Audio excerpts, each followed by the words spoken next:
place you rest, the particular arrangement of pillows and blankets and body that you have been perfecting, without knowing it, your whole life. Let your weight surrender completely to what holds you. Let your hands open. Let the slow exhale happen, the one that comes when you finally stop performing the day and allow it to be over. You are here. You are still. Look up, or imagine looking up, through the ceiling, through the roof, through the layers of atmosphere, until you reach the dark beyond the dark. The real dark, the ancient dark, the dark that existed before the sun was made. And there, moving through it, something pale and luminous and impossibly beautiful. The moon. It is there every night. It has been there every night of your life, and every night of every life that came before yours. It rose over the first cities and the last wildernesses. It shone on the water when no eye had yet been made to see it. It pulled the tides before there were shores to define what a tide was. It waxed and waxed again through the whole of human history, patient and indifferent and breathtaking. And every culture that has ever looked up at it has felt the same thing. Something, some wordless, specific thing that the moon does to the watching mind. Something between longing and recognition. Something that feels less like observing an object and more like being seen by one. I've told you before that I never travel the thin places alone. That at every threshold I visit, there are figures who have been tending the crossing long before I arrived, who were there before the stories about them were old, and will be there long after the last telling.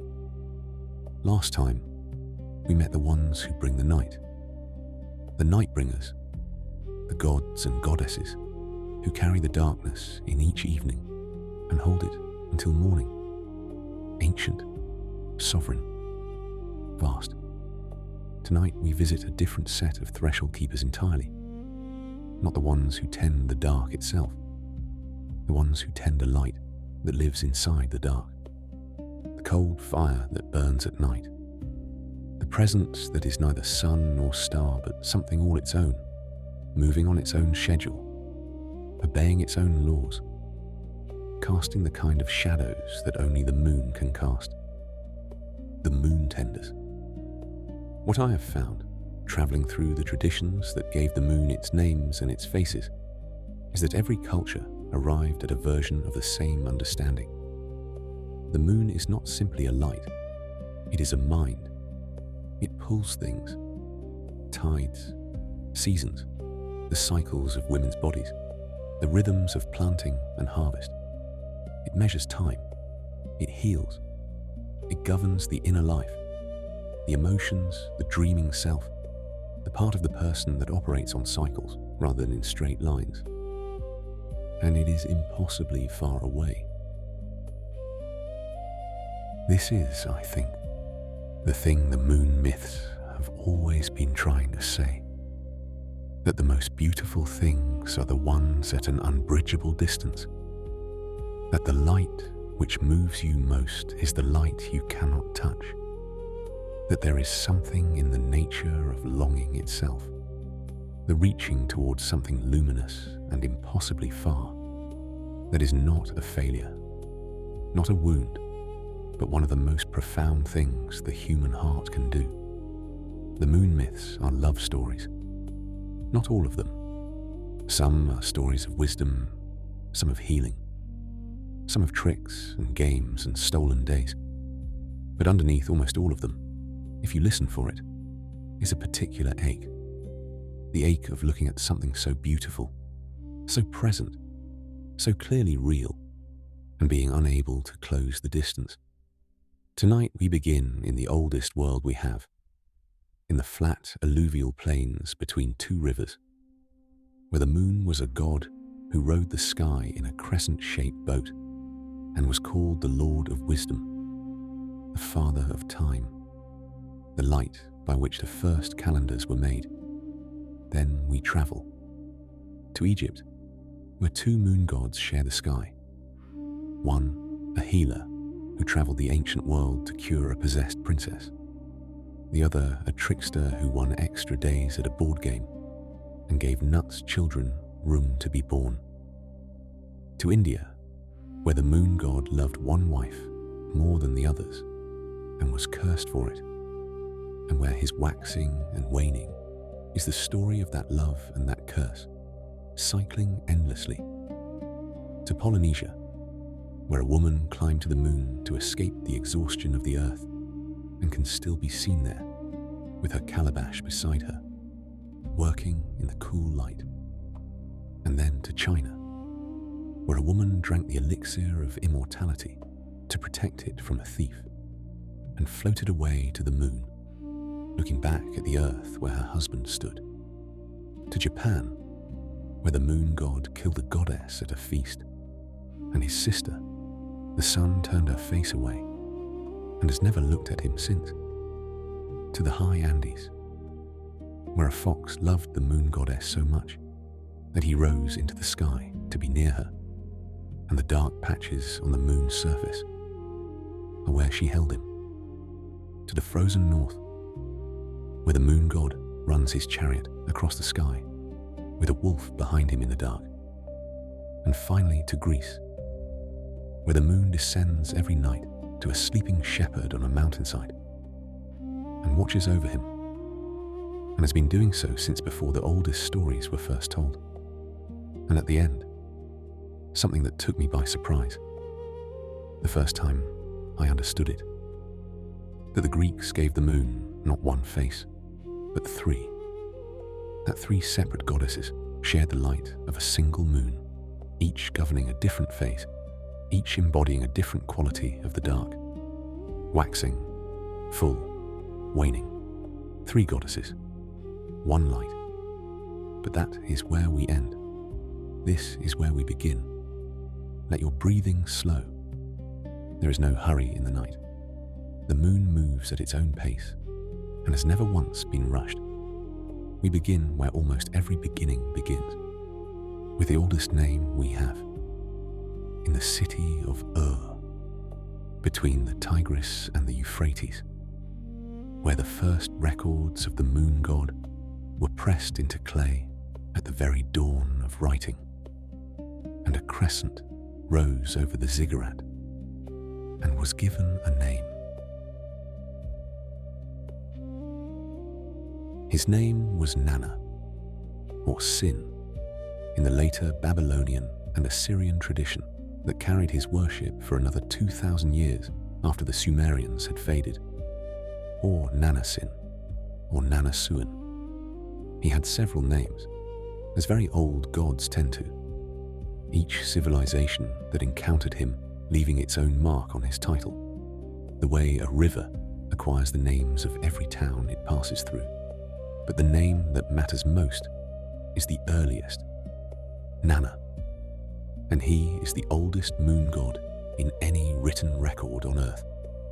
The first mention of him dates to approximately 3,500 BCE, the very dawn of writing itself, before the pyramids, before Homer, before almost any text that has survived.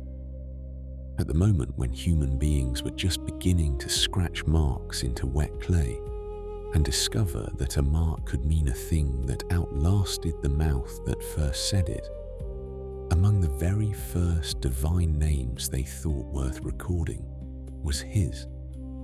This tells you something. When the people of ancient Sumer reached for the most important things they knew, the things worth preserving, the moon god was one of them. His sacred city was Ur. You may know Ur from its other famous resident, the patriarch Abraham, though Abraham came considerably later. But Ur was first and longest Nanna's city, the place where his great ziggurat rose from the flat alluvial plain, its stepped levels ascending toward the sky, the temple at its summit dedicated to the Lord of the Moon. The daughters of Mesopotamian kings were sent to to serve as his high priestesses, not as a minor honor, but as one of the most significant religious appointments in the ancient world. The most famous of them, Enheduanna, was a poet as well as a priestess, and her hymns to the gods are the oldest known works of literature attributed to a named individual. She wrote in praise of Nanna, among others. Her words have survived 4,500 years. The light of the moon in was not a natural phenomenon with a theological explanation attached. It was a person, a presence, the city's patron, its protector, the divine intelligence that watched over the streets and the canals and the flat green fields of the floodplain from his place in the sky. The hymns to Nanna speak of him with extraordinary reverence, but also, and this is what moves me about them, with a kind of practical gratitude. He was not simply beautiful, he was useful in the deepest sense. He was the one who made it possible to know what day it was. The phases of the moon were the ancient world's primary calendar. The lunar month, the cycle from new moon to full moon and back to new, was how time was measured, how festivals were scheduled, how taxes were calculated, how agricultural work was organized. The waxing and waning of Nanna's light was not a poetic metaphor. It was the most important piece of practical information a farmer or a merchant or a priest had access to. When Nanna was full, you knew where you were in the month. When Nanna was dark, the month was turning. He was praised in the hymns as the Lord of Wisdom, and this too is practical rather than abstract. Wisdom in the Sumerian understanding was not simply cleverness or philosophical depth. It was the knowledge of cycles, the understanding of how things moved and returned and moved again. The moon, which cycles endlessly, which waxes and wanes and waxes, with a reliability that nothing else in the natural world matches, was the embodiment of this kind of wisdom. The wisdom of patterns, the wisdom of the long view. There is a poem, The Journey of Nanna to Nipper, that I find deeply beautiful in its specificity. It describes Nanna loading his crescent-shaped boat with the gifts of the earth, trees and plants, animals, the abundance of the natural world. He travels the Euphrates from to Nippur, where his father Enlil waits. Along the route, he stops in 5 cities, and at each one, the local deity comes out to receive him, to welcome the moon god as he passes, to honor the light he carries, to offer him the fruits of their particular place. Imagine the river at night, the flat, dark water, the reed beds pressing close on either side, the smell of mud and growing things, the sky enormous in the way that only the sky over flat country can be enormous, uninterrupted from horizon to horizon, the stars reflected in the water, so that you seem to be floating between 2 skies.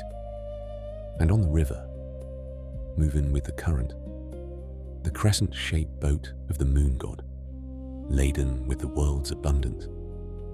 The first city, a local deity comes to the bank, bringing what that place has to offer, barley or fish or lapis lazuli, or the particular quality of attention that one divine being gives another. Nanna receives it. He does not rush. He stays long enough to honor the giving. Then the second city, then the third, the fourth, the 5th, and finally, Nippur, the city of Enlil, father of the gods. Nanna docks his boat. The gatekeeper opens the gates, the poem says, with joy, because the moon has arrived, because the light that the whole world depends on has completed its journey and is here, present, received. It is an image of extraordinary tenderness, the moon moving through the world, not imposing his light, but carrying it, stopping, being received. The way the moon rises over every town and every village and every sleeping household in the world, every night, without exception, without preference, the way it belongs equally to everywhere it passes over. Nanna travels the river in his crescent boat, and the world comes out to meet him. He has been doing this for longer than any other moon god whose name we know.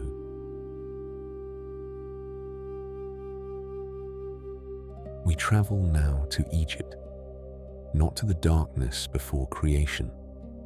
We visited Kuk and Korkit there in our first journey, but to the Egypt of temples and rituals, of painted walls and priestly chants, and the extraordinary theological sophistication of a civilization that had been developing its understanding of the divine for 3,000 years.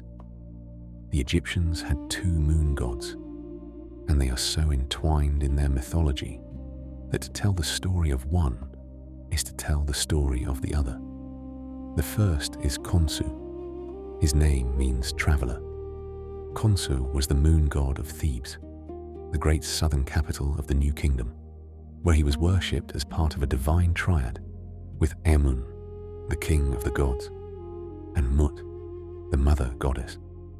He was depicted as a young man, almost a boy, the crescent moon on his head, the full moon disk behind it, and in his hands the symbols of divine authority.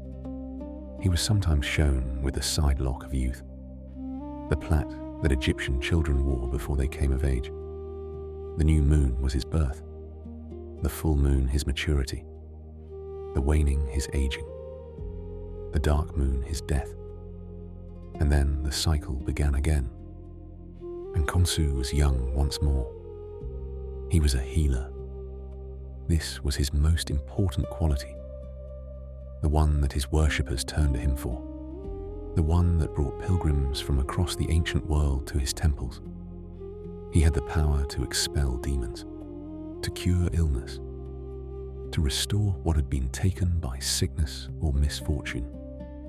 One of the most remarkable documents from ancient Egypt is the Bentresh Stele, an inscription recording how Rameses II, the great pharaoh, sent a statue of Khonsu from Egypt to the distant land of Bakhtan, where a princess was suffering from a possession that no local healer could cure. The statue of Khonsu traveled for 17 months by chariot across the ancient world. When it arrived, the demon was expelled. The princess was healed. The king of Bakhtan was so astonished by the god's power that he kept the statue for 3 years, reluctant to send it back. A statue of the moon god, traveling across the known world to heal a sick girl, 17 months on the road. The moon as medicine, carried in a box on a chariot through the dust of the ancient Near East. But it is the story that involves Khonsu's companion, Thoth, the ibis-headed god of wisdom and writing and the measurement of time, that I find most extraordinary, because it is a story about a game and about what a game can win.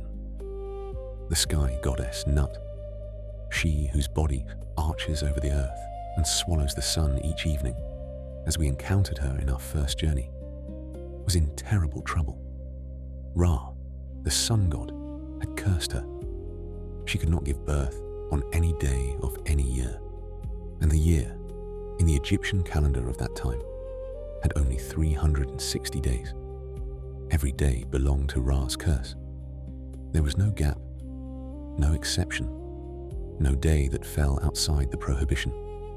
Nut was pregnant with the gods who would reshape the world: Osiris, Set, Horus, Isis, Nephthys, and she could not bring them forth. Thoth considered this problem. Thoth, who was the scribe of the gods, the keeper of records, the measurer of time, who understood the mechanics of the calendar, the way a watchmaker understands a watch. Thoth saw the exploit. The year had 360 days, but the lunar calendar and the solar calendar did not align perfectly.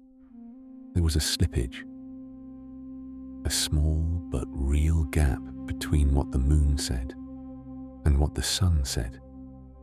He went to Khonsu. "I feel like a game of Senet," he said.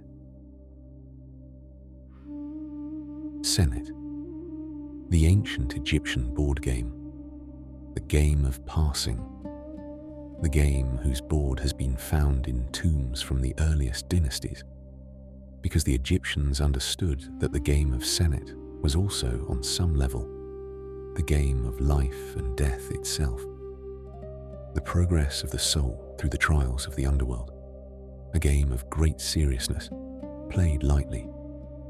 Khonsu, who loved games above almost everything, agreed. "What are we playing for?" he asked. "Your light," said Thoth, "a portion of your moonlight, for each game." They played. Thoth won. They played again. Thoth won again. Khonsu, who could not seem to find his form, kept wagering more light, 1/70th of his monthly moonlight per game, small enough to seem a minor loss, adding up game by game to something significant. By the time Khonsu finally stopped playing, Thoth had won enough moonlight to constitute 5 full days. 5 days that did not belong to the solar year. 5 days that Ra's curse had never anticipated, because they had not existed when the curse was laid. Thoth affixed the 5 days to the end of the year. On each of the 5 days, Nut gave birth to 1 child, Osiris on the 1st, Horus on the 2nd, Set on the 3rd, Isis on the 4th, Nephthys on the 5th. The 5 great gods of the Egyptian tradition, born into the world through a gap in time that a game of Senet created. And Khonsu, diminished by his losses, his light reduced, could thenceforth only shine brilliantly for a few days each month. The rest of the time, he was gathering himself, recovering his light, preparing for the next full moon, which is why the moon waxes and wanes, not because of orbital mechanics, because a god of wisdom challenged a god of moonlight to a board game and kept winning. And the gods born from those 5 stolen days went on to shape everything that came after. The Egyptians understood something here that I find worth pausing on. Time is not fixed. The calendar is not a natural fact, but an agreement, a human and divine construction that can be argued with, tricked, supplemented. Thoth found the exploit in the curse, not by breaking a rule, but by bending time itself, by winning days that did not yet exist. The moon, in this story, is the source of those extra days. Khonsu's lost light becomes the space in which the impossible becomes possible. What was given away in a game becomes the gap through which new life enters the world.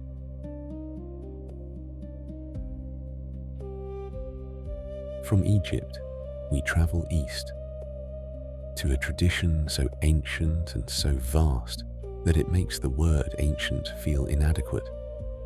The Hindu tradition of the Indian subcontinent, which has been thinking about the moon for at least 3,000 years, and possibly considerably longer, and which arrived at an understanding of the moon that is unlike anything else we will encounter tonight. In the Hindu tradition, the moon is not primarily a light in the sky. The moon is the mind. His name is Chandra, sometimes Soma, the 2 names blending over centuries, the moon god and the sacred plant drink that altered consciousness, merging into each other until they became, in some texts, the same thing. He rides a chariot drawn by 10 white horses or an antelope, depending on the telling. He is depicted as fair-skinned, luminous, handsome in the particular way that the full moon is handsome, not fierce or dramatic but steady and brilliant and hard to look away from. He rules, in Vedic astrology, the emotions, the inner life, the capacity for feeling, for mood, for the fluctuations of the mind that are as regular as the tides and as difficult to control. His position in the birth chart, where he was in the sky when you were born, is considered as significant as the position of the sun, because in the Hindu understanding, the sun describes your outer self, the self you project into the world.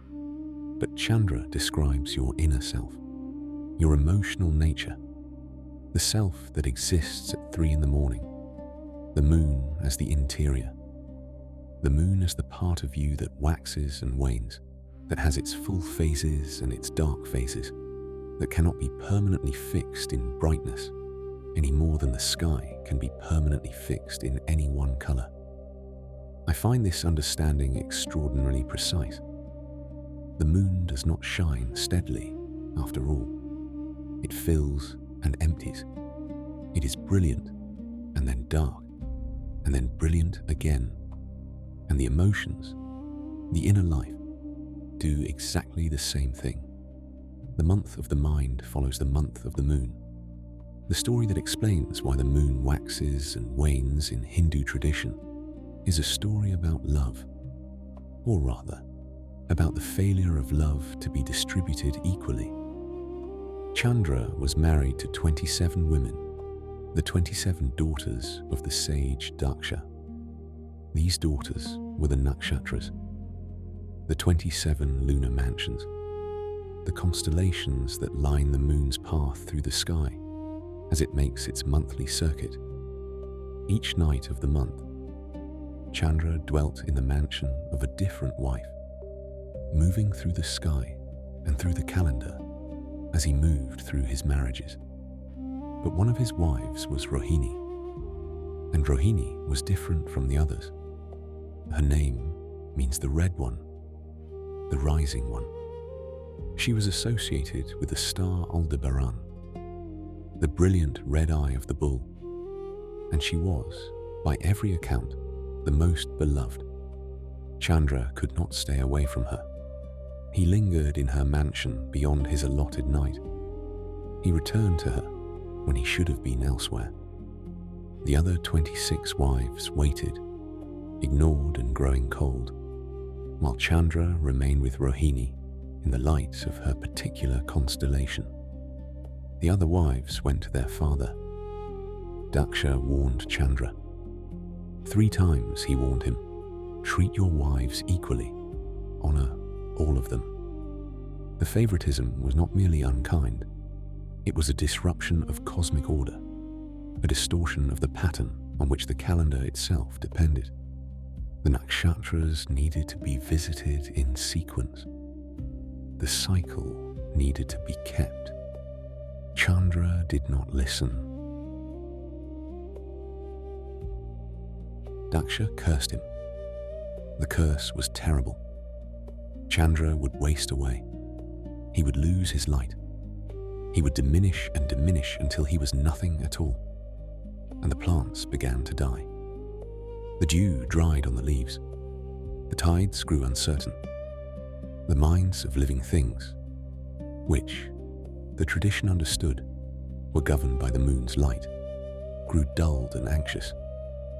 Because when the moon dims, the inner life dims with it.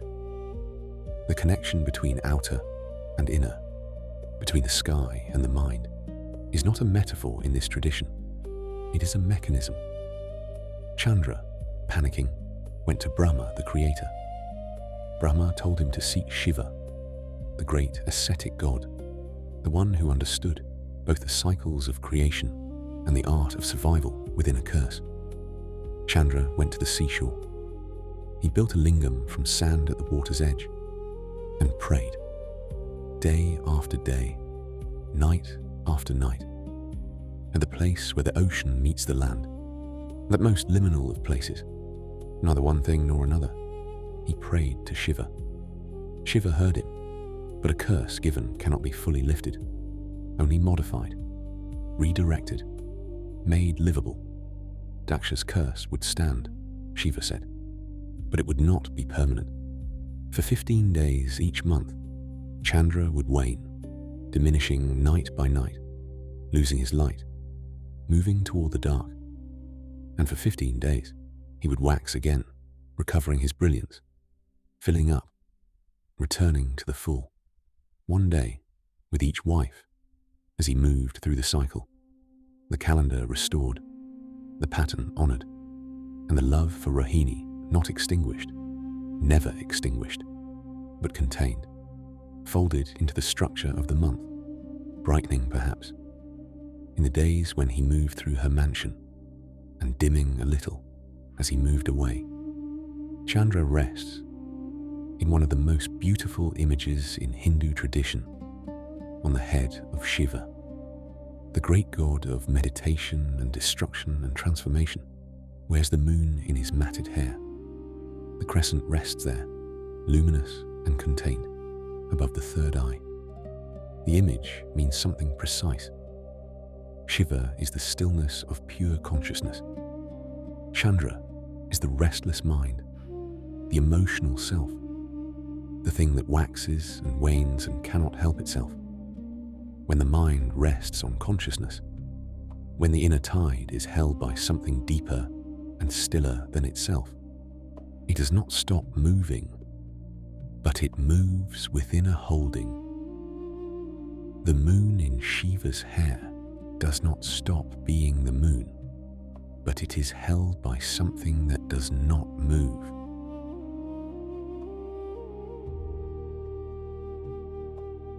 We travel now further east still, past the Indian subcontinent, past the long stretch of Southeast Asia, out into the largest expanse of ocean on Earth, the Pacific, 2/3 of the planet's surface, more water than land, a world that seems, from the perspective of continents, to be emptiness itself.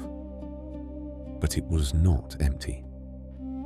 For 3,000 years, the Polynesian peoples navigated this ocean without instruments, finding islands across thousands of miles of open water by reading the stars and the swells and the flight of birds and the color of the water. At different depths, they settled every habitable island in the Pacific, from Hawaii to New Zealand to Easter Island, a triangle spanning 6,000 miles, through the most extraordinary feat of navigation in human history. And through all of it, from the earliest crossings to the last, they steered by the moon. Her name was Hina. Hina is, in the traditions of Polynesia, the moon itself. Not a goddess who rules the moon from somewhere else. The moon, given form and story, and a reason for being where she is. Her name became the word for moon across dozens of Pacific languages and dialects: Mahina in Hawaiian, Masina in Samoan, Marama in Maori. The moon's name, everywhere in Polynesia, is a form of Hina's name. She appears in different forms across different island traditions: wife of various gods, mother of Maui, guardian of the stars, protector of travelers at night. In Tahiti, she is said to have saved the stars when the gods tried to curse them. In the story as it has been told across the islands, when war came among the gods and curses were flung at the sky, Hina interceded. She could not prevent the stars from losing a little of their light, but she preserved the tides. She kept the ocean in its rhythm. The tides are Hina's work. The pull of the moon on the ocean that creates the great twice-daily breathing of the sea, the rising and falling, the flooding and the ebbing. This is her governance. The sea that those extraordinary navigators crossed was a sea she regulated. The swells they read to find their way were swells she set in motion. A navigator following the moon home was following Hina home. But the most intimate image of Hina, the one that appears in the traditions of Samoa and Tonga and Hawaii and the Marquesas and across the Pacific, is simpler and more domestic than any of this. She is sitting in the moon, beating tapa cloth. Tapa cloth, the beaten bark fabric that was central to Polynesian life, used for clothing and ceremony and bedding and the marking of significant events. It was made by women, gathered from the paper mulberry tree. The bark was stripped and soaked and then beaten with a wooden mallet on a wooden anvil, stroke by careful stroke, until it spread and thinned and softened into cloth. The sound of tapa making, that rhythmic, patient beating, was the sound of domestic life across the Pacific, and Hina was its patron goddess. The woman who demonstrated the craft, who modeled the patience and the skill, who could be seen doing it still, if you knew how to look, in the patterns of light and shadow on the face of the full moon. It was Hina, some traditions say, who gave Maui his greatest task. Maui, the great trickster, the demigod who fished up islands and stole fire for humanity, had a mother who needed more time. The days were too short. The sun moved too fast across the sky. By the time Hina had gathered the bark, soaked it, begun to beat it, the light was already failing. The cloth could not be finished. The work that sustained the household, that was woven into the fabric of Polynesian life, as surely as the tapa itself, could not be completed in the hours the sun allowed. She told her son, and Maui, who had never accepted a limitation he could not argue with, went to find the sun. He braided a rope from the hair of his sister, or from coconut fiber, or from flax, depending on the telling. He climbed to the place where the sun emerged each morning from the underworld and lay in wait. When the sun's first rays appeared, Maui threw his rope and caught it. He held the sun in place. The great burning disk struggled and fought, but Maui was stronger, and he had made his rope well, and he held on. "You are moving too fast," he said. "The days are too short. The tapa cannot be finished." The sun, exhausted and caught, and perhaps recognizing that it had met something it could not simply burn away, agreed to move more slowly, to give the world more daylight, to allow the work to be completed. This is why, in the Polynesian understanding, the days in summer are long, because a demigod caught the sun by the hair and held it until it agreed to slow down, because his mother needed more time to finish her work. I find something extraordinary in this. Maui is one of the most celebrated heroes in all of Polynesian mythology, the one who remade the world, who performed feats that no one else could attempt.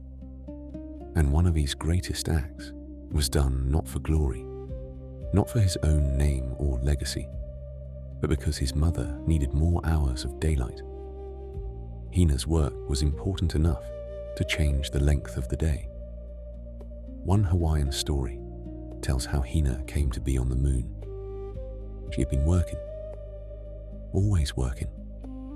The labor of tapa making endless and exhausting. The demands of her household relentless. She packed her calabash and set out. She tried to climb the rainbow path to the sun, seeking relief, seeking distance from the endless obligation. But the sun was too hot, too bright, too much. She climbed instead to the moon, and there she has been ever since, in the cool light, with her calabash beside her, still working, but at her own pace now, in a place of her own choosing, at a distance that nothing earthly can close. I sit with this story for a while. Every time I return to it, the woman who was too tired to stay and too wise to choose the sun, who found her way to the cool and the quiet and the distance that made everything bearable, who can be seen still in a full moon with her tools beside her, not idle, not abandoned, but working on her own terms, in the light she chose, the moon that guides the navigator home, the tide that keeps the ocean breathing, and in the middle of the full moon's face, if you know how to look, a woman at her work, patient, distant, exactly where she chose to be.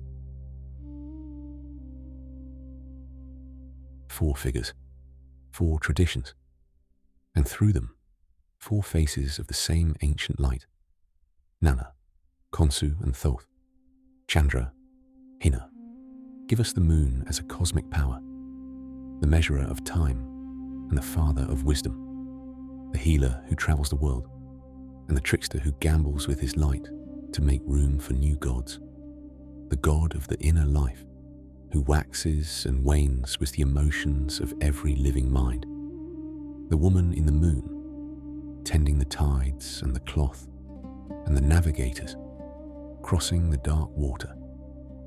And beneath all of this, beneath the wisdom and the healing and the inner tides, and the woman at her work in the cool distance, there is something else, something that runs through the moon myths of the world like a current beneath a river, felt rather than seen, something that the traditions I have just described have been approaching from the edges without quite naming. The moon is beautiful, the moon is present, night after night, patient and luminous, closer than the stars and impossibly far, and the moon cannot be touched. There is a particular feeling that comes from looking at something that is both so close and so unreachable, a particular ache. Not grief exactly, not longing in the ordinary sense.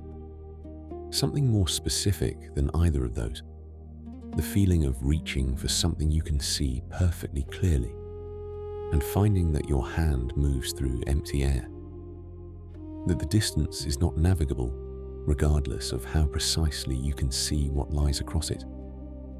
Every culture that has ever looked at the moon has felt this, and in culture after culture, in tradition after tradition, from China to Japan to the high Andes, to the frozen north, to the hills of Greece, the same thing happened.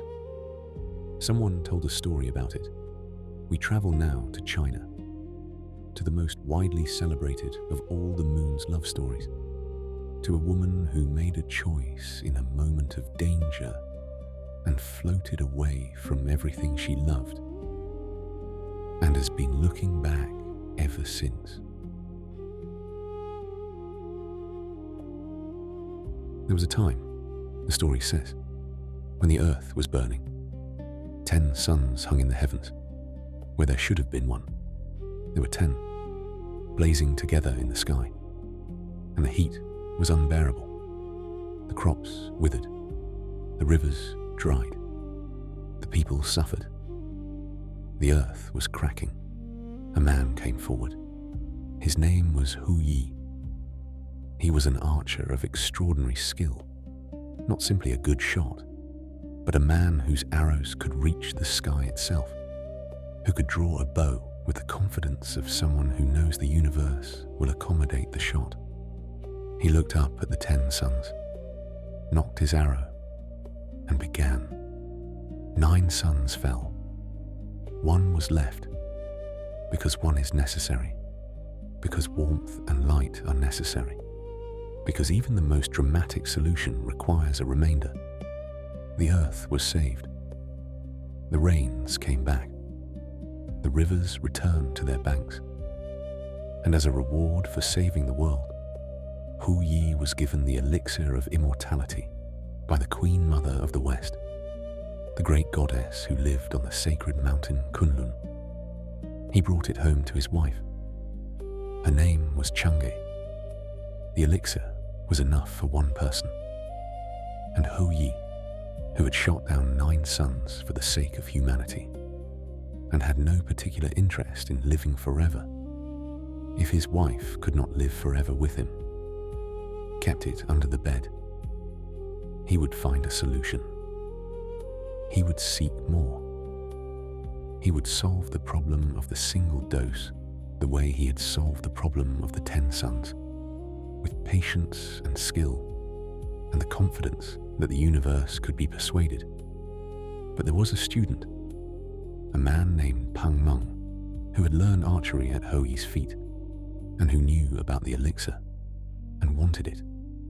One day when Hou Yi was away, Pang Meng came to the house. He had a sword. He demanded the elixir. Chang'e stood alone in the room where the elixir was kept and understood in a moment what was happening and what was about to happen. She could give it to him. She could fight him. Or she could do the one thing that would put it beyond his reach forever. She reached under the bed. She opened the bottle. She drank every last drop. The effect was immediate and irreversible. She felt herself become lighter. The ground lost its hold on her. She began to rise through the ceiling, through the roof, through the atmosphere, into the sky. She was immortal now. She was no longer tethered to anything earthly. She rose and rose, and the earth fell away below her, and there was only the sky. And in the sky, the moon. She drifted to its surface. She has been there ever since. That night, Hou Yi returned home. He was told what had happened. He went outside and looked up at the sky. And the moon, that night, was brighter than it had ever been, or so it seemed to him. He stared at it for a long time. And then, in the story, as some traditions tell it, he thought he could see a shape in the brightness, a figure, moving. His wife. He set out offerings, fruit, mooncakes, the things she had loved. He stood in the courtyard and looked up. And every mid-autumn festival in China, on the night of the year's brightest full moon, this is what families still do. They set out offerings on tables in the open air. They look up at the moon. They eat mooncakes. Some say a prayer. Some simply sit with the brightness, remembering the story. I want to pause here because this is one of the most remarkable things in all of tonight's journeys. The Mid-Autumn Festival has been celebrated in China for over 3,000 years. It is observed today by hundreds of millions of people, not only in China, but across Chinese communities everywhere in the world. And at its heart, every year is this: a family gathering under the full moon, looking up, thinking of someone they cannot reach. The story of Chang'e is not simply an ancient myth that explains a distant goddess. It is a living story, enacted every autumn by more people than almost any other ritual on earth. Hou Yi, standing in his courtyard with his offerings, is not just a character in an old tale. He is every person who has ever looked up at a full moon and thought of someone who is not there. Every person who has set something out: food, a candle, an intention, for someone they cannot be with. The moon is not the only thing up there. She is too, and she is looking back. The moon as the consequence of a decision made in a moment of danger. Chang'e did not choose to leave her husband. She chose to protect the elixir from a man who would have used it badly. The separation was the cost of the right action. And yet, every night she looks down at the earth. Every night, Hou Yi looked up. The distance between them is not the distance between strangers who parted badly. It is the distance between two people who chose each other and were separated by the universe's refusal to accommodate that choice. She brought her white rabbit with her, some versions say. The jade rabbit, who can be seen in the full moon's surface, the shape people have been looking at and calling a rabbit for 2,000 years. She is not alone up there. She has her rabbit and her solitude and the cool light that is her home now. And on clear nights, when the moon is full, she is very close, not reachable, never reachable, but close.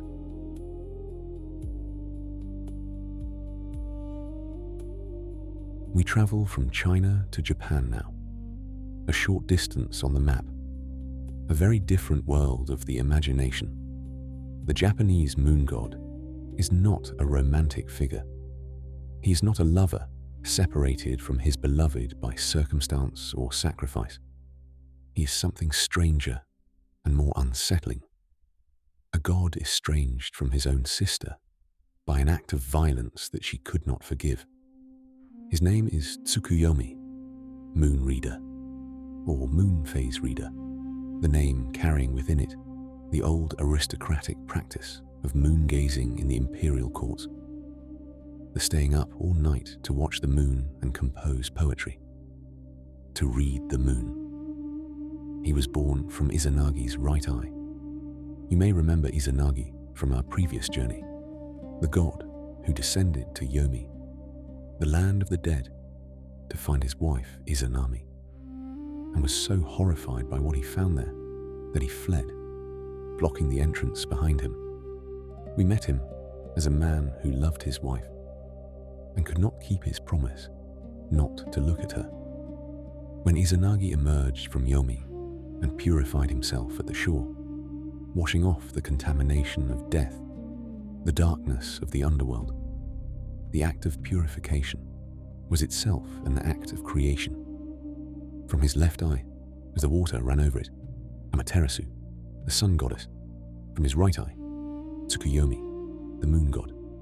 From his nose, Susanoo, the storm. 3 siblings, 3 forces, the sun and the moon and the storm, born from a father's act of washing. Tsukuyomi and Amaterasu were assigned the sky together, she to govern the day, he to govern the night. They ruled in proximity. Some versions of the myth describe them as husband and wife, as well as siblings, as was not uncommon in the divine genealogies of many traditions. They were, in any case, close, paired. The sky's 2 great lights sharing a domain, until the dinner party. Ukamochi was the goddess of food. She invited Amaterasu to a feast in her honor, a great celebration, a demonstration of her divine hospitality and her power over nourishment. Amaterasu could not attend. She sent Tsukuyomi in her place. Ukamochi was determined to impress. She prepared the most lavish feast she could manage, using her own divine nature as the instrument of preparation. She turned to face the ocean. She opened her mouth and spewed out fish and seaweed. She turned to face the land. She opened her mouth and spat out boiled rice. She turned to face the mountains.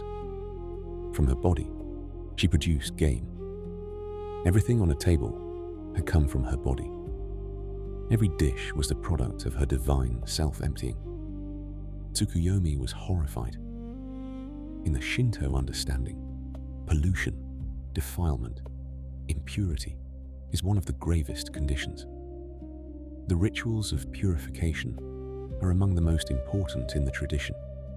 Food produced from the body's orifices was, to Tsukuyomi's sensibility, not an act of divine generosity, but an act of desecration. The table was laid with filth, however beautifully arranged. He drew his sword. He killed Ukemochi where she stood. When Amaterasu heard what had happened, Her reaction was immediate and absolute. She called Tsukuyomi an evil deity. She said she never wished to see him again. She moved to a different part of the sky. She declared that she would not look at him, and she never has. This is why, the myth says, the sun and moon are never seen together. Day and night do not overlap. The sky that holds the sun will not hold the moon. The sky that holds the moon waits for the sun to leave before it appears. Two siblings who once shared a domain, now separated by the unbridgeable gulf of what one of them did at a dinner table. I want to sit with this story for a moment, because it is unlike any of the others tonight. Chang'e's separation was the cost of the right action. Not Ndaga's perpetual pursuit is the gentle, eternal dance of mother and child. But Tsukuyomi and Amaterasu, this is not romantic longing, and it is not cosmic rhythm. This is estrangement, the specific coldness of a relationship broken by something that cannot be taken back. Tsukuyomi believed he was right. In his own understanding, in his own moral framework, his action was correct, an act of justified disgust at impurity.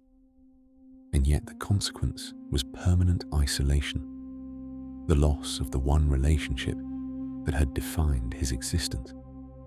The moon, in Japanese mythology, does not carry the warmth of Selene's longing or the tenderness of Chang'e's silver light on the water. It carries the cold of distance, the particular quality of moonlight that is beautiful precisely because it is unreachable. The moon as the face of someone who turned away. Tsukuyomi chases Amaterasu across the sky each day. He tries to follow the sun, to close the distance. The sky will not allow it.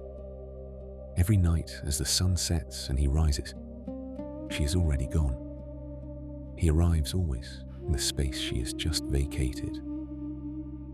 He reads the moon, as his name says. But he cannot read his way back to where he was before.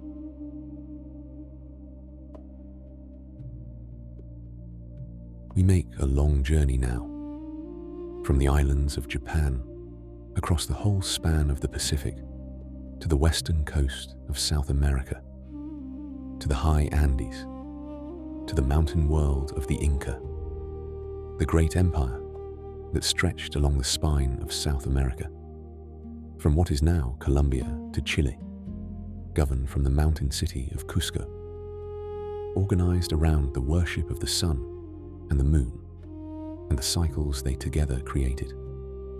The moon goddess of the Inca was called Mama Quilla, Mother Moon. Her name is a precise description of her nature. She was the sister and wife of Inti, the sun god, the great golden disk around whom Inca religion organized itself, whose temple in Cusco was one of the wonders of the pre-Columbian world. Its walls lined with gold, its garden containing golden replicas of plants and animals.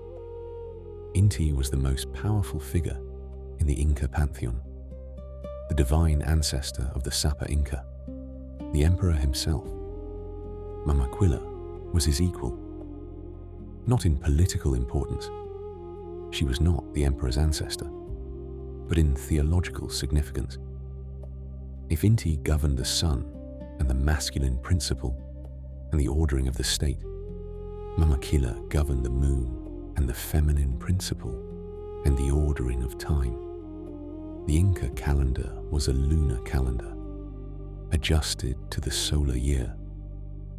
Mama Quilla's phases determine when festivals were held, when rituals were performed, when the great ceremonies of the agricultural cycle took place. She was not ornamental. She was the mechanism of Inca civilization's relationship with time. She was the protector of women. Married women in particular fell under her guardianship. Her temple in Cusco was served by priestesses, women dedicated to her service, who maintained her worship and spoke for her authority in matters of marriage and family, and the rhythms of women's bodies. She was depicted as a silver disc, the color of moonlight, because gold was Inti's metal and silver was hers. She wept tears of silver, the stories say. When the moon is full and close, its light on water looks like tears. Mama Quilla's tears. But the story I want to tell tonight is the one that explains the dark patches on the moon's surface. A fox fell in love with her. Not a metaphorical fox, a specific fox. An animal of the Andean highlands, clever and warm-furred and alive, who looked up one night at the full moon and was simply undone by what he saw. Undone the way all creatures are undone by beauty that exceeds the capacity to simply observe it. Undone in the way that makes a living thing abandon caution and reach for the impossible. The fox loved Mama Quilla so much that he rose. He leapt from the earth. He climbed into the sky. He traveled the impossible distance between the earth and the moon, driven by nothing except the force of wanting to be near the thing he loved. He reached her.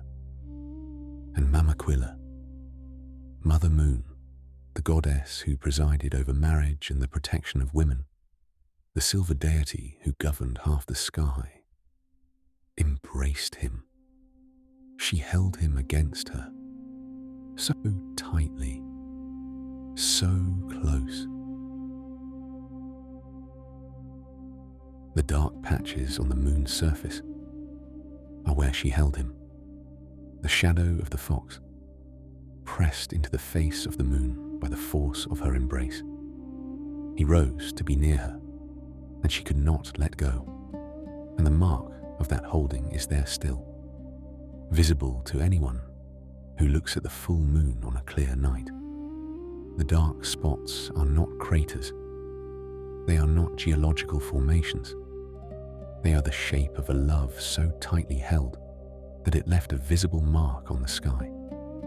There is something in this story that is different from all the love stories we will hear tonight. The others are about lovers who cannot close the gap, who long for each other across an unbridgeable space. But Mama Quilla and the fox did close the gap.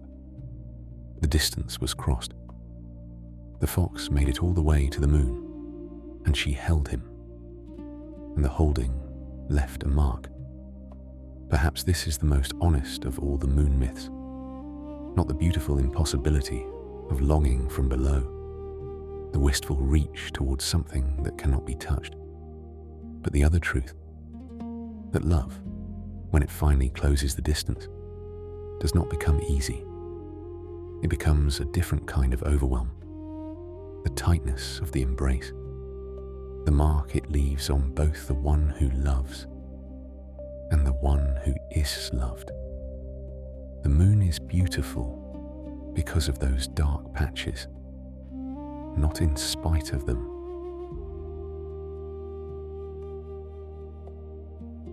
From the high Andes, we travel north and east, across the Atlantic, to the Norse world, the cold world, the world of long winters, and the particular kind of endurance that long winters require. We met not here before, the night goddess who rides her horse, Primfaxi, across the sky, leaving dew in her wake. We met her son Darga, the day, who chases her and never quite catches her. Tonight, we meet the figure who rides alongside all of them, following his own track across the sky, always moving, never still. His name is Máni. The Norse word for moon is itself. He is the moon, given a name and a chariot and a reason for the speed at which he moves. The Norse cosmological tradition made the moon male, which is less unusual than it might seem. Several of the traditions we have visited tonight have masculine moon gods.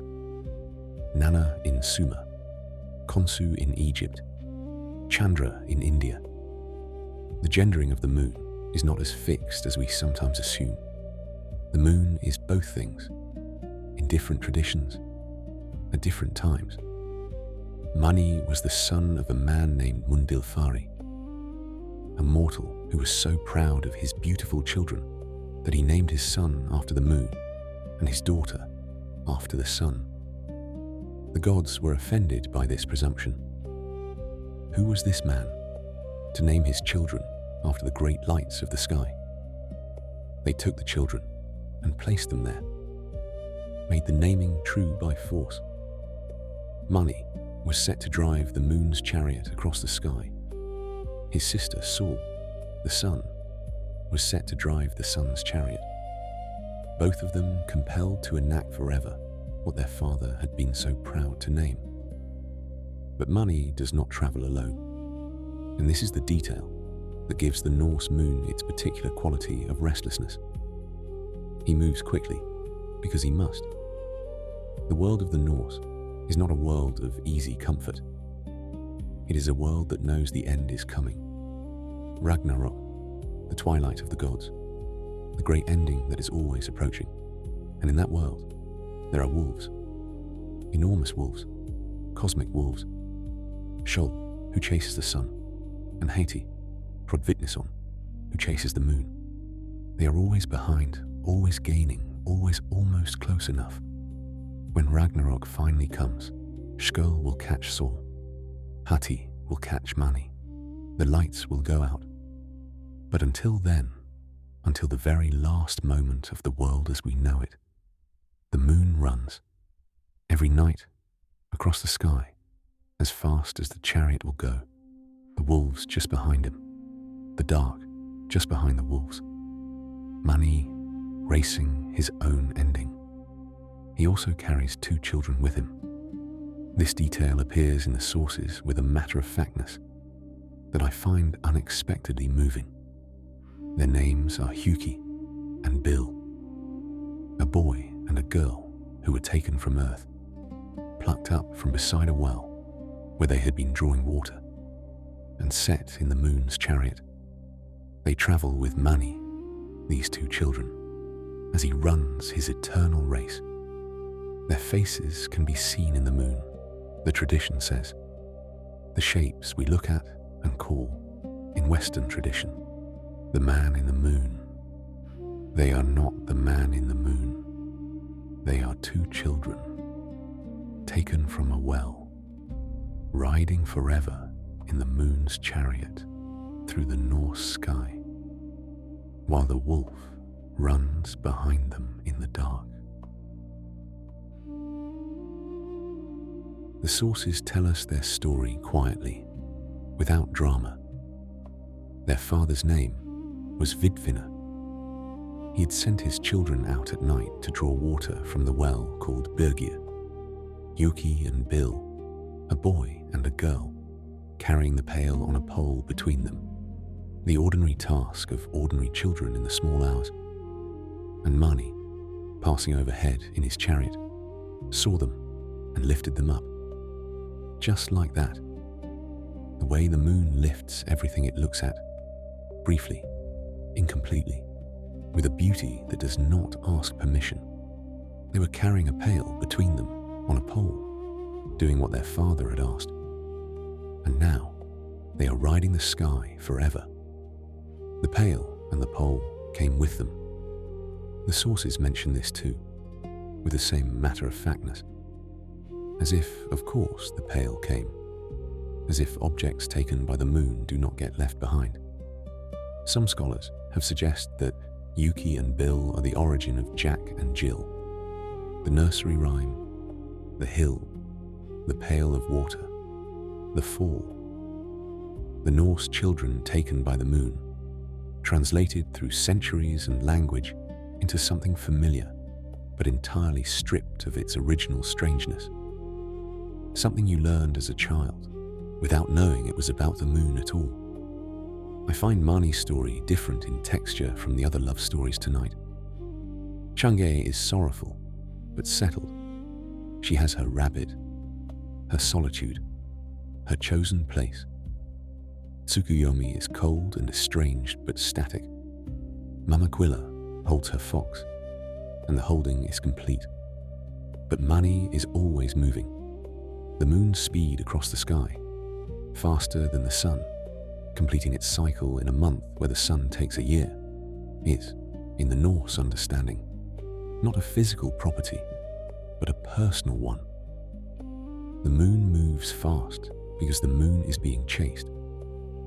There is something in this that resonates in a particular way.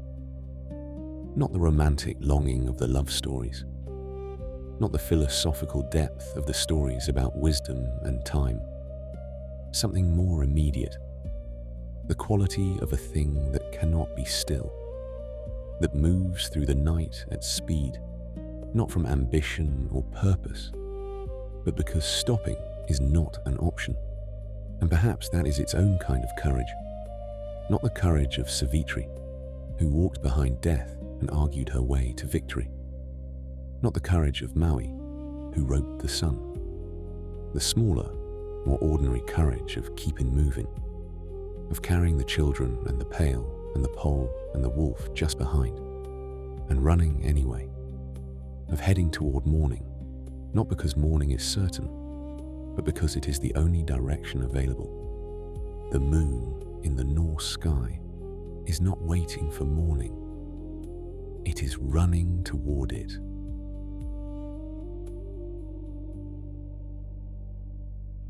And now, the one you may have been waiting for, Selene, the Greek goddess of the moon. Not Artemis, not Hecate, but Selene herself, the pure and direct personification of the moon's light, before it was divided among the three. She is older than the Olympians in some genealogies, a Titan, born of Hyperion, the sun father, and Thea, the divine, sister to Helios, the sun god, and Eos, the dawn. She rides her silver chariot across the sky each night. Her horse is white or silver, or sometimes the color of the moon itself. The light she carries, not reflected but hers, generated from within, as natural to her as breath.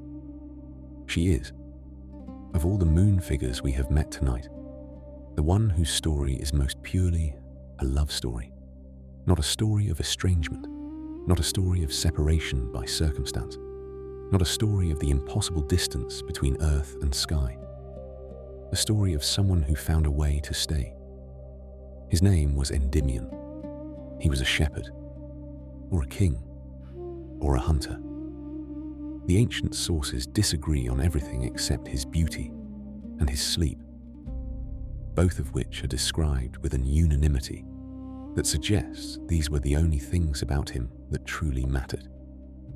He was asleep on the slope of Mount Latmus in Caria, the region we now call Western Turkey, a landscape of rocky mountains and deep forests, and in antiquity, a sense of being at the edge of the known world. He was sleeping in the open, as shepherds do, under the night sky, and Selene saw him. She was driving her chariot across the sky, as she had always done, as she would always do. The night sky her route, the darkness her medium, the stars her company. She had crossed the world 1,000 times. She had looked down at the same sleeping earth 1,000 times. And this night, she looked down and saw a man sleeping on a mountainside. And something changed.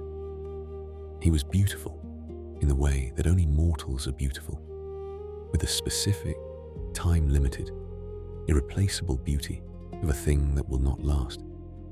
Selene was immortal. She had never been young and would never grow old. The beauty she carried was the beauty of the eternal, cold and perfect and permanent. Endymion's beauty was the other kind, mortal beauty, burning bright, precisely because it would not burn long. She descended to him. She visited him every night, coming down from the sky to the cave on the mountainside, where he slept, looking at him, loving him, leaving before the dawn. But here is the terrible particularity of this story. Endymion was asleep, always asleep. He was sleeping when she first saw him. and he slept through all her visits, and he would sleep forever. There are several versions of how this came about. In one, Zeus offered Endymion his choice of destinies, and Endymion chose eternal youth in eternal sleep, chose with the absolute confidence of someone very young and very beautiful, to be preserved in his perfection rather than risk the erosion of living. In another, it was Selene herself who cast the spell, who could not bear the thought that this face would age, that this perfection would fade, that the thing that had undone her would be taken from her by time. She put him to sleep so that she could keep him. In one of the most beautiful and strange details in all of this mythology, a later source tells us that Hypnos, the god of sleep, Nyx's son, the entity who tends the threshold between waking and dreaming, kept Endymion's eyes open while he slept, so that he and Selene could gaze at each other, so that the sleeping man's open eyes could meet the goddess's eyes in the dark. And what passed between them, whatever it is that passes between people who look at each other in the moonlight, could pass, even across the veil of sleep. Every night for eternity, Selene descends to the cave on Mount Latmus. She looks at him. He looks back without seeing. She loves him in the dark, in the silence, in the perfect stillness of a love that asks for nothing because nothing can be given. And from this love, this impossible, one-sided nightly love, 50 daughters were born. The months, the cycles of the moon made into daughters, born from the union of the immortal goddess and the permanently sleeping mortal, time itself, the children of a love that was preserved by being held perfectly still. I have spent a long time with this story, longer perhaps than with any of the others tonight, because it is the most extreme statement of something that runs through all the love stories, that the moon looks at the earth and cannot close the distance, that the brightest light in the night sky is the light of something that is always looking down at something it cannot reach. But Selene's story goes further. She did not simply fail to close the distance. She made the distance permanent. She preserved the object of her love in sleep, kept him young, kept him beautiful, kept him exactly as he was on the night she first saw him, so that every night when she descended, he would be there, unchanged, still the face she fell in love with. There is something in this that is both tender and a little frightening. The love that preserves by preventing change. The devotion that asks nothing because it has arranged things so that nothing can be asked. The moon that illuminates the earth but never warms it.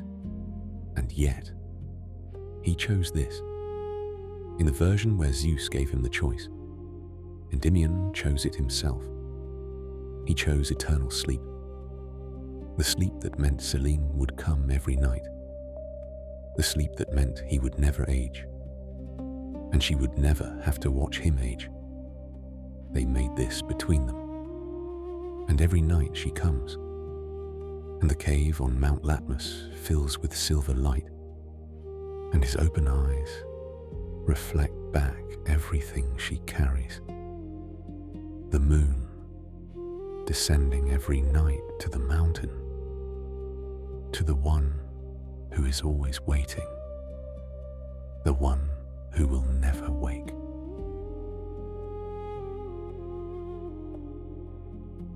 We have been traveling a long way tonight, from the crescent boat on the Euphrates to the cave on Mount Latmus, through healing and games and stolen days and inner tides, and the woman who chose the moon, and the god who turned his face away, and the fox who rose into the sky, and the children in the chariot, and the love that descended every night to a sleeping shepherd. And in each story, at its heart, the same impossible truth. The moon is beautiful. The moon is close. The moon cannot be touched.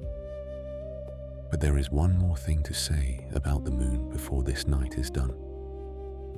Something that the Greeks understood in their particular way. Something that changes the shape of everything we have just been told. In the Greek tradition, the moon did not have one face. It had three. Selene, whom we have just met, whose love preserved Endymion in his cave, was only one of them. The full moon, the brilliant, overwhelming, complete moon at the height of its cycle, the moon of longing and descent and love that fills the sky. But the moon is not always full, and the Greeks, who looked at things carefully, understood that the different phases of the moon were not simply different quantities of the same light. They were different qualities, different presences, different goddesses. The waxing crescent, the slim silver curve that appears in the western sky just after sunset, curving like a bow, belongs to Artemis. Artemis, the huntress, daughter of Zeus and Leto, twin sister of Apollo, goddess of the hunt and the wilderness, and wild animals, and the protection of young women. She carried a silver bow. The crescent moon was her bow, drawn taut, ready to release. She was fierce, independent, untouchable, in a completely different way from Selene. Selene's untouchability was about distance, about the impossibility of closing the gap between earth and sky. Artemis's untouchability was about choice. She was the goddess who refused to be claimed, who hunted in the forests at night with her band of nymphs, answerable to no one, belonging to herself. The waxing crescent is this quality of the moon as power and independence and the sharp edge of something purposeful. The bow drawn, the arrow not yet released, the potential of the night, collected and aimed. The waning crescent and the dark moon, the nights when the moon cannot be seen at all, belongs to Hecate. Some of you will have met her before. We encountered her in the company of the witches of ancient Greece, Circe and Medea and the others who worked at the edges of the mortal world. And Hecate was there among them, the oldest and the most uncanny of all. If you traveled that road with me, you will remember her. If you did not, she is someone I hope to introduce you to properly in a later journey. She deserves her own night, her own darkness, her own full telling. But she is here too, because she has always been here. Her claim on a moon is older than almost anything else in her mythology, and it completes the picture in a way that nothing else can. She is the moon of the threshold, the moon of the crossroads. She was worshipped at places where three roads met, at the boundaries between one state and another, at the edges of the known and the edges of the safe. The moon as the presence at the edge of things. Not the brilliant full moon, not the purposeful crescent, but the dark moon, the moon that cannot be seen. Think about what the dark moon actually is. Not a moon that has disappeared, a moon that is there, exactly where it always is, following its path, present and real, but turned away from us. The face we cannot see, the face that asks you to trust that what you cannot perceive is nevertheless continuing. Hecate's moon is the moon of that trust, the moon of the long dark between one fullness and the next, when you cannot see where you are going and must feel your way by something other than light. She carries torches, not to flood the path with brightness, but to illuminate just enough, one step, and then the next. She stands at the place where paths diverge and illuminates the choice, not by making it easy, but by making it real. Her light is the light you see when you have to decide something, and the decision matters, and there is no comfortable answer. The waning moon, the dark moon, Hecate's domain. 3 goddesses, 1 moon, the crescent that belongs to Artemis, fierce, sovereign, the bow of the night, the moon as the instrument of a power that chooses itself, the full moon that belongs to Selene, luminous, overwhelming, the moon as love and longing, and the descent towards something that cannot be held, the waning and the dark that belong to Hecate, liminal, mysterious, the moon as the knowledge that things end and turn, and that the darkness between fullness and fullness is its own kind of presence. I want to stay here for a while, because I think this is one of the most beautiful pieces of theological architecture in all of the traditions I have wandered through. The Greeks did not look at the moon and see a single thing. They looked at the moon and saw a cycle, and they understood that each phase of the cycle had a different character, a different quality, a different kind of power. And rather than forcing all of that into a single deity, they gave each phase its own goddess. The moon is not one thing. The moon is 3 things, in sequence, cycling endlessly. And so are we. The crescent self, the one who is becoming, who has a sense of direction and purpose, who is pointed like a bow towards something not yet achieved, sharp, new, with the particular energy of the thing that is growing. The full self, the one who is present, who has arrived for now at something like completeness, brilliant and visible and exposed, the way the full moon is exposed, all that light, nowhere to hide. The waning self, the one who is releasing, letting go of what the full moon illuminated, moving back toward the dark, which is not failure or diminishment, but the necessary movement toward the next beginning. And the dark self, which is not absent, but invisible, Hecate's moon, the self at the crossroads, in the between time, holding the torchlight at the threshold. We are all of these, in sequence, cycling through our lives and through our years, and through each single day. The crescent of morning, when we are becoming ourselves again after sleep. The full moon of midday, when we are most exposed and most present. The waning afternoon, when the energy moves back toward quiet. The dark of the night hours, when we are at the threshold, 3 goddesses sharing one light illuminating all 3. And this is what the moon has always known, looking down at us from its impossible distance, that we are not single and fixed, the way we sometimes try to be, that we wax and wane, that the full moon is not the permanent state, and the waning is not a loss, and the dark is not an ending, that the cycle is the thing, and the cycle continues.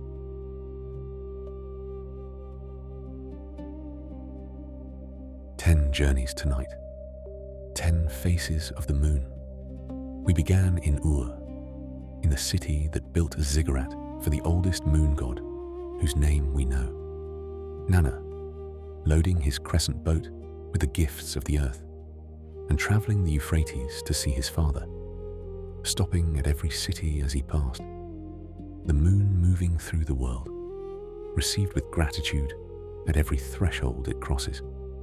We met Khonsu, the healer and the traveller, whose moonlight was gambled away at a game of senet, so that 5 impossible days could be made and the gods of Egypt could be born, who was diminished by the loss, and whose diminishment became the waxing and waning, the cycle we have been watching ever since.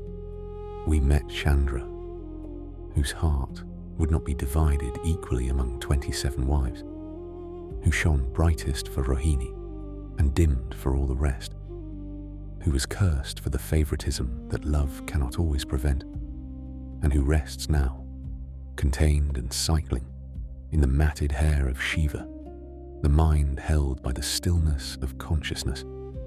We met Hina, the woman in the moon, who climbed the rainbow path away from the earth because she was tired and because the sun was too hot and the moon was cool and the distance was exactly what she needed, who preserves the tides, who can still be seen in the full moon's face, with her calabash beside her. And then the love stories, the ones about the moon and the earth and the unbridgeable space between them. Chang'e, who drank the elixir of immortality to protect it from a thief, and floated away to the moon, taking her rabbit, leaving her husband on the earth below, where every autumn he sets out offerings and looks up. The moon as the consequence of the right choice. The moon as the home you arrive at when you have protected something at the cost of everything else. Tsukuyomi, who killed a goddess at a feast and lost his sister's face forever, who chases Amaterasu across the sky and arrives always in the space she has just left. The moon as estrangement, the cold light of the relationship that could not survive what happened at the table. Mama Quilla, Mother Moon, who was loved so completely that a fox rose from the earth into the sky just to be near her, who held him so tightly that the dark patches on the moon's surface are the permanent record of that embrace. The moon as the mark of love that was finally, impossibly, close enough. Máni, running through the North sky with 2 children in his chariot and a wolf behind him in the dark, moving fast because stopping is not an option, carrying forward always, always toward the next dawn. And Selene, descending every night to the cave on the mountain, to the one who is always sleeping, to the open eyes that look back without seeing, to the love that asked for nothing because it had arranged things so that nothing could be asked. The moon, patient and luminous, on the mountain every night. And finally, the 3 faces. Artemis's crescent, fierce and purposeful, the bow of the night. Selene's full moon, brilliant and overwhelming, the face of longing. Hecate's dark, mysterious and liminal, the torch at the crossroads. 1 light, 3 qualities. The whole of the moon cycle held between 3 goddesses who share its phases the way we share our own. Becoming, being, releasing, resting. What I keep returning to, having gathered all these stories in one place, is the consistency of one thing. Every tradition looked at the moon and felt it, not simply saw it, felt it. The pull, the beauty that is also an ache, the light that is also a distance, the presence that is also always slightly beyond reach. And they made gods of it, because that is what you do when something is real and important and exceeds the capacity of ordinary language to contain. You give it a name, you give it a face, you give it a story that holds what you cannot say directly. The moon is real, the moon is important, and what the moon does to the watching mind, that wordless specific thing between longing and recognition, is something that every story tonight has been trying to name. Perhaps it is simply this, that the most beautiful things are the ones at a distance, that the light which moves you most is the light you cannot hold. That longing, the ache of looking at something you cannot touch, is not a sign that something has gone wrong. It is the proof that you are capable of being moved, that you can see beauty clearly enough to feel its distance. That is not a wound. That is the heart doing exactly what it is supposed to do. The moon is there every night. It comes back. It waxes and wanes and waxes. It descends to the mountain, and it rides through the sky, and it holds the tides, and it carries the children, and it reads the night, and it keeps the navigator on course. It does not come closer, but it comes back. That, perhaps, is enough. That, perhaps, is everything. The night is deep around you now. Somewhere above you, through the ceiling and the roof and the layers of air, the moon is moving on its ancient path, waxing or waning, full or crescent or dark. Wherever it is in its cycle, it is there, carrying its light across the sky, the way it has carried it every night of your life, and every night of every life that came before yours. Nanna, on his crescent boat, stopping at every city. Hina, with her calabash in the cool distance. Chang'e's white rabbit, grinding herbs in the lunar palace. Selene, descending to the mountain, patient, luminous, unwavering. And the three faces cycling through their phases. The crescent becoming, the full being, the dark releasing, the becoming beginning again. Let your breath slow. Let your body be held. The moon is watching. It always has been. Sleep well.